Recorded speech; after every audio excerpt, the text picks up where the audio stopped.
நண்பர்களே, இப்போ நம்ம ஊர்லலாம் பார்த்துருப்பீங்க, போர் போட்டு தண்ணி எடுப்பாங்க. அப்படி தானே? நம்ம ஊரில் எங்கே போனாலும் வீட்டுக்கு வீட்டு தண்ணி இல்லை கடைக்கு தண்ணி வேணும்னா எல்லா இடத்துலையும் போர் இருக்கும். அவங்கவுங்க சுவிட்ச் போட்டு தண்ணி எடுத்துப்பாங்க. பட் ஆனால் மலேசியாவில் பார்த்தீங்கன்னா போர் சிஸ்டமே கிடையாது. 100% வந்து கவர்மெண்ட்டோட தண்ணி தான் வரும்.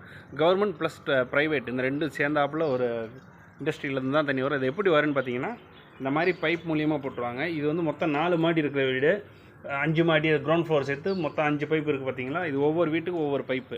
இதில் வந்து ஒரு மீட்ரு ஃபிக்ஸ் பண்ணியிருப்பாங்க. இந்த மாதிரி மீட்ரு ஃபிக்ஸ் பண்ணியிருப்பாங்க. இந்த மீட்டர்லேருந்து ரீடிங் எடுப்பாங்க. ஒரு குறிப்பிட்ட அளவுக்கு ஃப்ரீ கிடைக்கும். இந்த தண்ணி எப்படி கலெக்ட் பண்ணுறாங்க அப்படின்னா, இந்த பாருங்கள், இது வந்து மழைநீர் வடிகால் வாரியம். இது மழைநீர் வடிகால். எவ்வளோ மழை பெஞ்சாலும் சரி, இந்த மாதிரி காவால் அங்கங்கே இருக்கும். அந்த காவாலில் தண்ணி போய்கிட்டே இருக்கும்.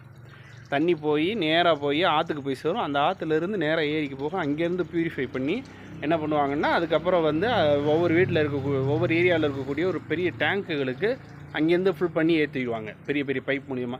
இங்கே நீங்கள் எங்கேயுமே வந்து சாக்கடையே பார்க்க முடியாது. சாக்கடைங்கிற ஒன்று இருக்கவே இருக்காது. இந்த மாதிரி மழைநீர் வடிகால் வாரியம் தான், மழைநீர் வடிகால் தான் பார்க்க முடியும்.